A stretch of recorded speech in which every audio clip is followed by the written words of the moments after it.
Hey, you're listening to Don't Lie to Your Life Coach podcast with Kim Arrington. I'm Kim Arrington. I'm a life coach, a weight loss coach, an author, and a badass passionate about helping you connect back to your most authentic self. Join me here each week so I can coach you on how to think all those juicy thoughts that get you feeling your absolute best and taking some big ass action. Coaching has changed my life, and it can change your life too. I'm here to give you real life solutions to create a life you'll love. Because the truth is, boo, you ain't just got problems, you got options.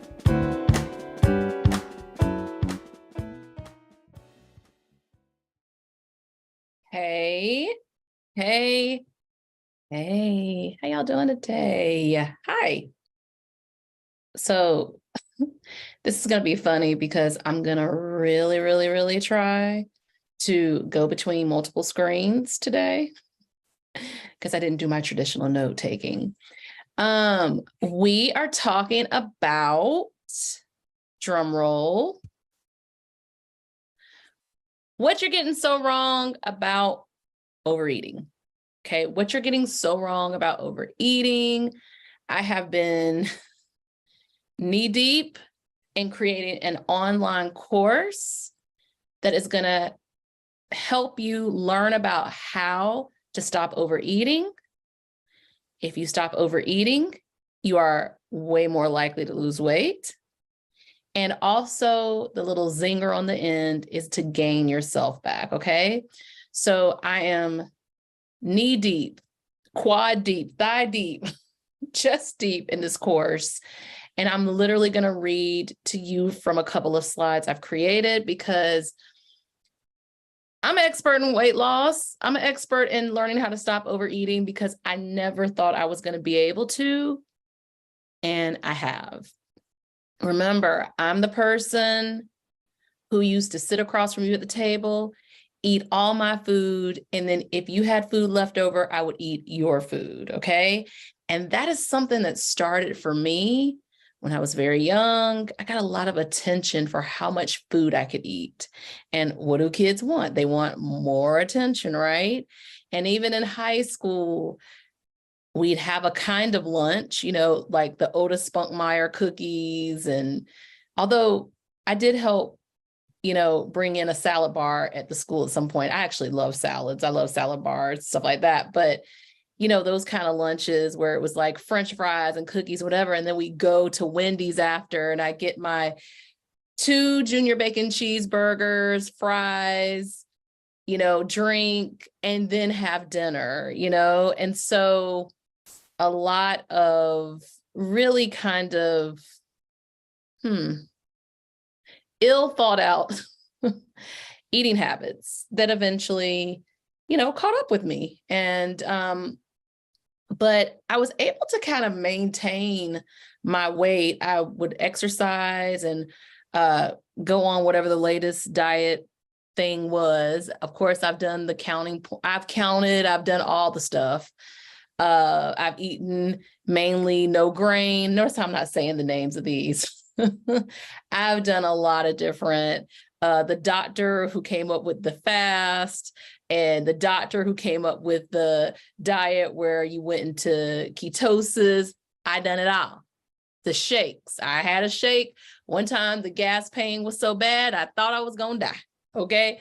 I did not. So I've done a lot of different things. And eventually how I've lost weight and kept it off is by creating a system. And that's what we're going to talk about today. That's what my course is about today.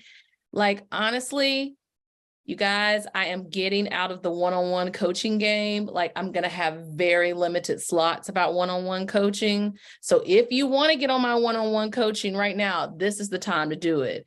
Just go to kimarrington.com and join the wait list because that game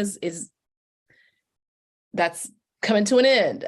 Not game, but you know what I'm saying? Like I'm going to start doing more group coaching. And this course is a way that's a more doable price point for people to learn about how to stop overeating, right? And then eventually, group coaching program, a lot of things. So I will be still doing one-on-one coaching, but that's going to be a more premium offer that I know some people aren't going to be able to do. And I want you to keep working with me. Hey, you got the podcast that's always here. But if you really want to get into the nuts and bolts, I get asked all the time about how I've lost weight and how I've kept it off. And this course is a summation of that. I just wanted to say summation, SAT word, check for the day. All right. So, what you are getting wrong about not weight loss, but overeating. And I'm just looking at myself, YouTube. I'm just making sure I'm on, I'm on the screen. Okay. I brought a prop. Now it's going to be interesting to see. Now I went and got a burger today. Let me move my little ranch dressing from a great place. Dane's place in Durham. This was a burger, fries, cheese, banana peppers, tomatoes, grilled onions, bacon, and Thousand Island dressing. It's called the Daner, okay? Really nice people. Go to Dane's place if you're ever in Durham. It's a great place to get a beer, a drink, and they have really good burgers. But look at how much is left, y'all. If you are listening to me on the podcast, I described it, but let me tell you, I have 3/4 of the fries left. I have a whole half of the burger and a little piece of the other burger that you can't see. And I got a sweet tea to go with it. And I kind of have a food law where I do not get refills most of the time. If I get a drink, that's kind of my thing. So what you all saw, I had to show you the propaganda. They propaganda all these fries. It was delicious. The burger's great. This would have never happened years ago. I would not have been able. I did not think I had the self-control to stop eating. The truth is I had a ton of control, too much control. And you're like, wait a minute. I think about not eating as not having self-control. No. I controlled all my emotions by self-eating. If I was mad at you, I would go eat instead of fussing you out or telling you how I felt. My fear, my anxiety was controlled by food. If I felt that, I would just eat. And so people who are working through, and now let me just say this, I do not have the training to work with you if you have a eating disordered or disordered eating. I do not have the training for that. If you have a metabolic condition, if you are diabetic, if there are all these other conditions, I do not have the training to work with you with that. That's not the and unfortunately, there are people who undereat and they gain weight. I do not have the expertise to work with you on that. What I can share is my story about how I used overeating because I did not like the shape of my life. Okay. Now that I didn't like my life, I didn't like the shape of my life. I didn't think that I could do my desires. I people pleased. I wasn't being completely who I was. And I used food as a way to deal with that, to cope with that. Okay. And so here's your first thing. When you take away food, you're going to deal with your emotions. You're going to get angry at the person you're angry at. You're going to feel the way you feel. So FY to the I. Getting to a place where you don't overeat means you are going to feel. And then in the beginning, it may feel like overfeeling if you were like me, who numbed yourself for years, anger, sadness, all the feelings with food. It's going to feel like you're overfeeling. You're not overfeeling. You're just not used to feeling or allowing that emotion to sustain itself before you grab something to deal with it. Okay. So let me go to the slideshow. So here's what I want to talk to you about at first. There's a lot of misconception about how I can teach you how to be taught how to not overeat. And so I have a couple of slides that deal with that. And I'm going to talk you through those slides. Okay. So exercise is great. I recommend it. But exercise does not teach you how to not overeat. Now, I will throw a little caveat in there. Often when you are exercising, you may be more aware of how you're eating, but to learn how to not overeat means you put attention to the reasons why you are overeating. We're going to talk about this. I have some essential questions that I'm going to share with you, okay? By the way, if you want to know about this course, you're going to go to kimarrington.com/weight loss, okay? So yeah, exercise doesn't teach you how to not overeat. Notice I'm not saying lose weight. I'm intentionally saying doesn't teach you how to not overeat, okay? Y'all know the math, the counting, the this, the big company that has all the stars, including some of my faves, that teaches you how to count or counting calories, okay? Math doesn't teach you how to not overeat, because if you're able to eat unlimited foods, if there's some foods that don't count against you, then you are able to eat when you're not hungry. Overeating is eating to excess. It is eating when you are not hungry. So if there's a situation where it says, oh, these foods are good, you can eat them anytime, that is not teaching you how to not overeat, okay? And for sustained weight loss that does not have, even if you get the lap band or you get the gastric bypass, that is making your stomach small enough so that you can only eat a certain amount, okay? Still, even with some of those procedures, you have to be very careful about transference. So if you're not dealing with what is causing you to overeat, remember, it's not a lack of self-control. There is so much control. You're trying to control much of your thinking and feeling with food potentially. Then you could transfer that to overspending. There's so many people who have had those medical procedures who are now over drinkers. So dealing with why you overeat is the way. Okay, I'm getting ahead of myself because I'm going to give you your essential question, okay? Salads and vegetables are essential. They're great. But being plant-based doesn't teach you how to not overeat. I have sat with a vegan or two and watched them polish off their whole plate, polish, keep going. Being plant-based does not mean you are learning how to not overeat. Yes, if you're plant-based, you might be taking in less calories and you might lose weight.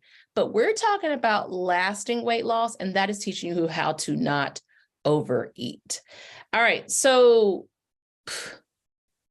the whole eating just fish, poultry, and meat, eliminating carbs, beans, and sugar, y'all, that does not teach you how to not overeat. Now, I'll put a caveat in because I've done this diet more than once. I used to talk a lot about this diet. The thing about it is, yes, there are foods that you can eat that can signal to your brain, like sugar. There's going to be a lot of research done about sugar in the next 20, 30 years, because I really believe the way we think about salt and the things all the high blood pressure, all the things about salt, I actually think we're going to learn more about them being attributed to sugar. And of all the things, do I think like excess sugar, eating sugar constantly is the best for you?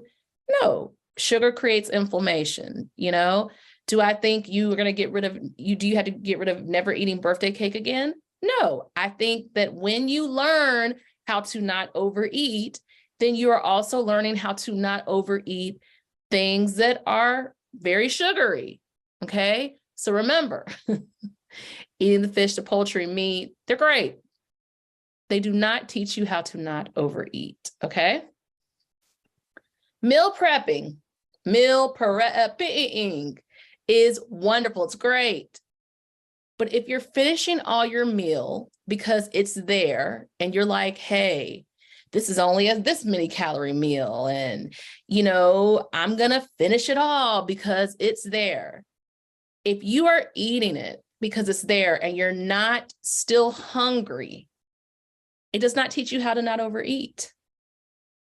It does not teach you how to not overeat. To not overeat means that you stop eating either right before you're full or right at satisfaction. Okay?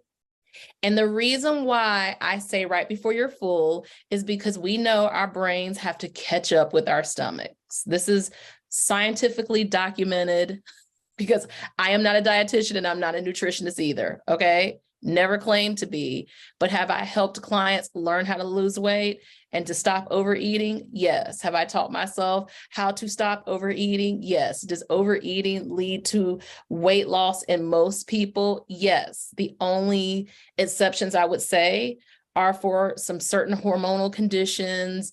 I don't got the training for that, y'all. Most of us, even if our hormones are, I'll just say, like a little out of whack, see that medical definition? Most of us can still benefit from learning how to not overeat, okay? But yeah, y'all, there's some cases. This is not my area of knowledge, okay? I have no problem saying that. I know there are popular pills out there. We hear about them all the time. The popular pills, I ain't gonna say their name.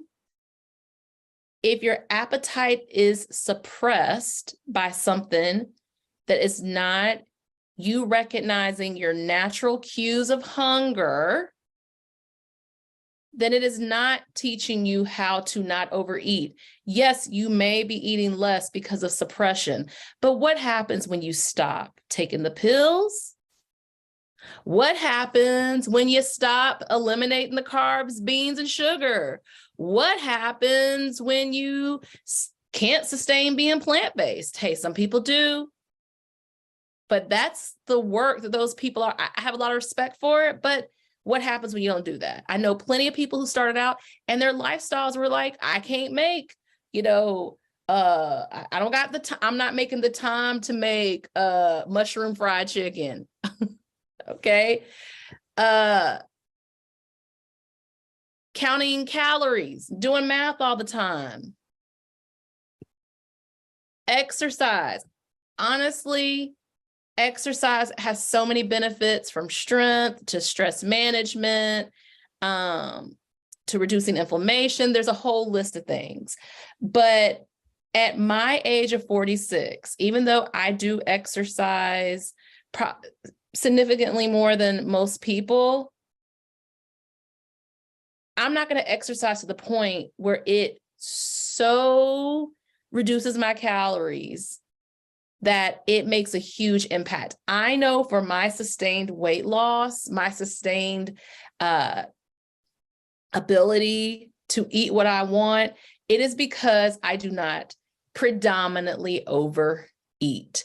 So here's this essential question. Why am I overeating? Why are you overeating? Okay. And what do I want to do instead? Now, so many of us want to blame ourselves about how we eat based off of, these things. I'm sharing another slide. Damn, y'all, I'm not going to give you the course. Okay. Here are a few things you say you overeat about. Okay. Relationships, life transitions, unresolved emotions, money issues, career stress, changing truths, dreams deferred, boredom, past trauma, grief, other people's opinions about you, fear of the future, not having enough fun. Okay. So let me just pick one to look at. Let's say we're eating because of our life transitions. We're not in love with our job. We're getting older and we're feeling a little hopeless about that. Our adult kids are having their own issues and we're feeling like we have to bail them out. We're looking at our retirement and we're not sure how, like we would love to retire, but how are we going to make it now? See, this is what I call the one-on-one life coaching list, or when I do group coaching, these kind of things will be brought up, right? Here's the truth. If you're deciding to handle the stress and the feelings that arise with those life transitions with food, you're not using food for how it is intended. And if it's when I get off the phone with my kid, I go to the pantry, whether you know it consciously or unconsciously, I get to the end of the day, I did not like the shape of my life. I did not like how the day went. And so I'm going to sit and eat Oreos on the couch. You will have to create new habits if you want new habits around how you stop overeating, if you want to get the ultimate goal of not overeating, which in my opinion, weight loss is maybe one